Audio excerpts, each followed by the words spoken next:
Je suis Marc Sott, écrivain et chanteur. Je vous chante la savane des hommes. Avant les poumons, avant les berceaux, avant même la lumière au bout des os, nous étions des millions dans un tunnel de chair, des candidats muets à l'empire du verre. Une seule fissure, une seule victoire, un seul animal jeté dans la gueule de l'histoire.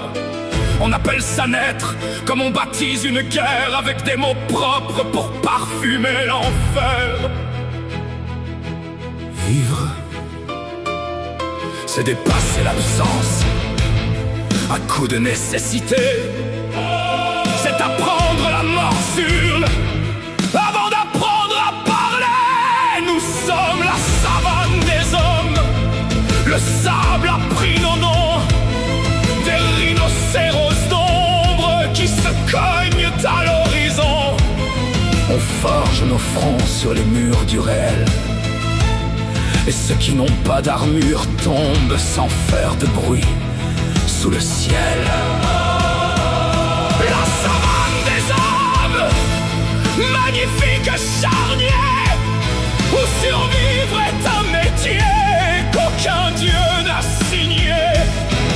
À l'école déjà, le classement commence, des regards administrent la future obéissance. Il y a l'enfant solaire et l'enfant sans racines, celui qui arrive nu au banquet des machines.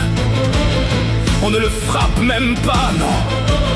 On perfectionne l'oubli. On le laisse lentement disparaître dans autrui. Il ne pleure plus, il se replie. Il devient une chambre fermée où le silence pourrit. Et l'âge adulte parfois n'est qu'un vieux cartable rempli de blessures alphabétiques. Regarde-les, les rhinocéros magnifiques. Même poids, même fatigue, même condamnation biologique. Ils ne veulent pas la guerre, mais la terre est trop étroite. Alors les cornes signent ce que le monde pense tout bas. Il n'y aura pas de place pour tout le monde. Nous sommes la savane des hommes, les survivants du choc, avec des cathédrales cassées derrière nos sternums au roc. La force protège, oui, mais elle fabrique des prisons.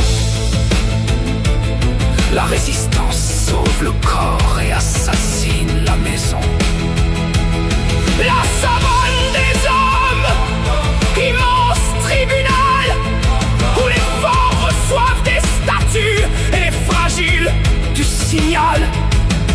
Il existe des combats qui nous choisissent, des coups de tonnerre sans justice, des rivalités cousues dans les doublures du destin, des montagnes à porter avec des mains sans main. Alors le mental pousse comme pousse la corne, pas pour régner, pas pour briller, juste pour supporter l'aube difforme.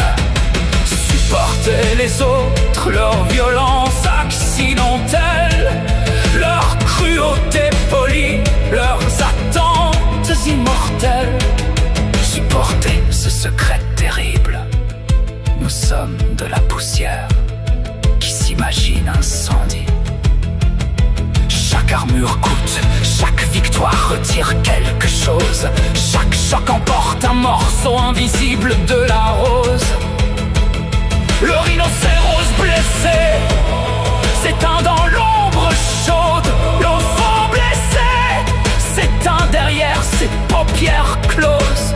L'adulte blessé s'éteint dans l'indifférence moderne. Trois formes d'un même incendie sous la mèche des sociétés ternes.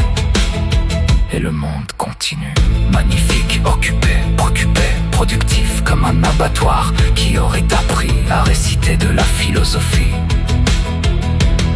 Nous sommes la savane des hommes, éphémères et debout, des animaux métaphysiques qui fabriquent du sens dans le trou, forgés par la douleur, par le pacte, par l'absence. Car dans un monde qui qui n'apprend pas aux fragiles à tenir. Il faut devenir